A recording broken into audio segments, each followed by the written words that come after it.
L'épisode de la femme adultère tel qu'est relaté dans les évangiles de Jean chapitre 8, 1 à 11 est une scène frappante de miséricorde, de justice et de transformation. Il présente Jésus confronté à un dilemme théologique et moral où la grâce divine éclate en contraste avec la rigueur de la loi mosaïque. Cet épisode est d'une profondeur spirituelle et morale qui éclaire la nature de la justice divine, la compassion et la puissance des transformations de Jésus. La femme est amenée devant Jésus par les scribes et les pharisiens qui l'accusent d'avoir commis l'adultère. Selon la loi de Moïse, l'adultère était un péché grave et passible de mort pour les deux parties impliquées. Lévitique chapitre 20 verset 10, Deutéronome chapitre 22. Cette peine était instaurée pour préserver la sainteté du peuple de Dieu et maintenir l'intégrité du mariage conçu comme une image de la fidélité de Dieu envers Israël. La présence d'un seul accusé dans ces récits, la femme, soulève des questions. Où est l'homme impliqué? Selon la loi, les deux coupables auraient dû être amenés ensemble. Cette omission montre une intention de piéger Jésus plutôt qu'une réelle quête de justice. Les scribes et les pharisiens tentent de placer Jésus dans une situation où il serait contraint de choisir entre la compassion et la loi mosaïque. Lorsque les accusateurs lui demandent ce qu'il pense, Jésus commence par se pencher et écrire sur le sol. Le silence marque un moment de réflexion et de tension. Ce geste de Jésus a intrigué les lecteurs et théologiens, suscitant de nombreuses interprétations. Certains pensent qu'il pourrait écrire les péchés des accusateurs eux-mêmes, rappelant le principe biblique selon lequel chacun doit examiner ses propres fautes. En se levant, Jésus ne contredit pas la loi de Moïse. Au contraire, il la transcende en révélant une dimension plus profonde de la justice divine. Il répond que celui de vous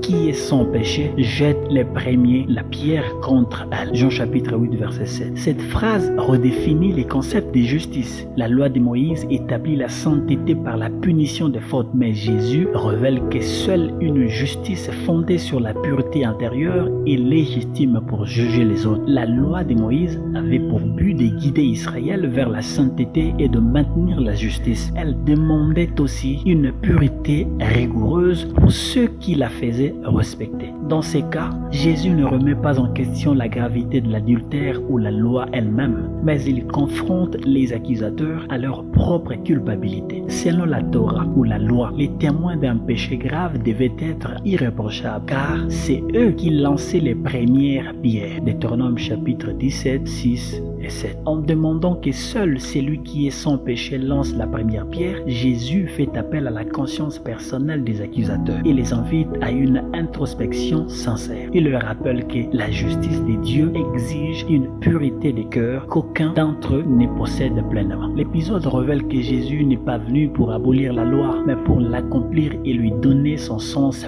plénier. Ici, il révèle la profondeur de la justice divine qui va au-delà de la simple application des châtiments. En offrant à la femme l'opportunité de se repentir, Jésus montre que la miséricorde divine offre la transformation plutôt que la condamnation immédiate. Lorsque les accusateurs s'en vont, Jésus s'adresse à la femme avec des paroles de miséricorde et de transformation. Moi non plus, je ne te condamne pas.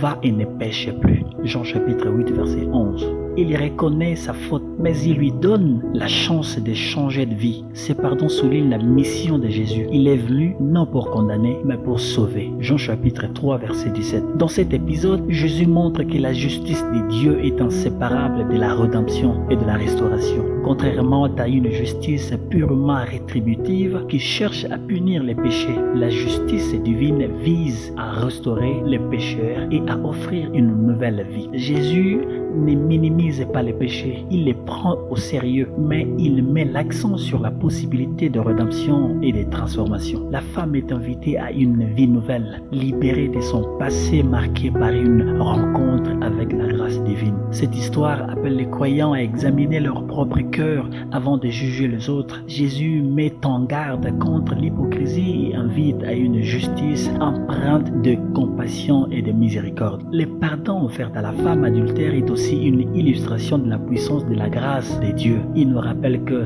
même de nos erreurs les plus graves, la grâce de Dieu est accessible et qu'elle vise à nous transformer pour que nous vivions dans la sainteté. Enfin, cet épisode incite chacun à reconnaître que la vraie justice divine n'est pas simplement punitive, mais qu'elle cherche à rétablir et restaurer. La justice de Dieu est orientée vers la rédemption et non vers la destruction, ce qui ouvre la porte à une vie nouvelle pour ceux qui se tournent vers lui. Les récits de la femme adultère et de Jésus est un exemple puissant de la façon dont la justice divine transcende la rigueur de la loi mosaïque. Jésus ne contredit pas la loi, mais montre qu'en lui, la grâce et la vérité se rencontrent. Il n'est pas seulement un juge, mais un sauveur, offrant la rédemption là où la loi seule aurait apporté la condamnation. Par cette scène, Jésus nous enseigne que la justice de Dieu inclut la miséricorde et la transformation, nous rappelant à vivre selon une justice qui restaure et qui relève, plutôt que de condamner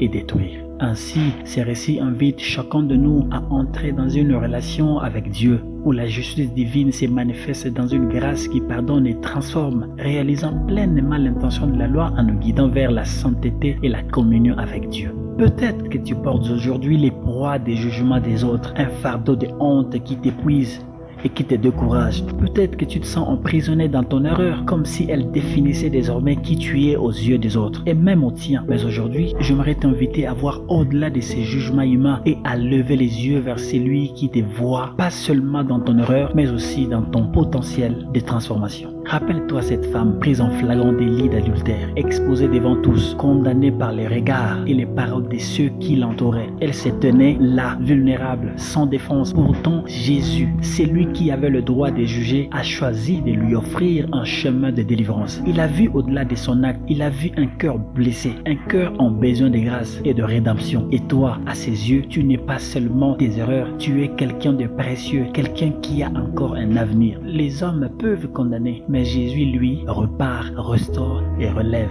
Il n'ignore pas l'erreur, mais il la voit dans la lumière de sa grâce en offrant un nouveau départ. Jésus te dit, comme il a dit à cette femme, va et ne pêche plus. Ce n'est pas un reproche, mais une invitation à te relever, à prendre un chemin de vie nouvelle et de transformation. Il te rappelle que ta vie n'est pas terminée, que tu n'es pas figé dans ton passé, mais que tu as le pouvoir de marcher vers un avenir différent, une vie nouvelle. Aujourd'hui, ne laisse pas le jugement des autres être ton dernier mot. Leur jugement n'a pas le pouvoir de te définir, car seul Dieu connaît toute l'étendue de ton cœur. Lui seul sait ce que tu peux devenir. Si tu acceptes sa main tendue pour te relever, accepte sa grâce, non comme une punition de péché, mais comme une force pour avancer différemment. Laisse cette grâce te motiver à construire une vie nouvelle qui reflète la transformation, la force et la résilience que Dieu place en toi. Peut-être que tu tomberas encore, car nous sommes tous imparfaits, mais souviens-toi que la main de Dieu est toujours là pour te relever. Reprends courage. Le jugement des hommes est temporaire, mais l'amour de Dieu est éternel. Que son amour te guide vers une vie où tu es motivé, non par les regards des autres, mais par la lumière intérieure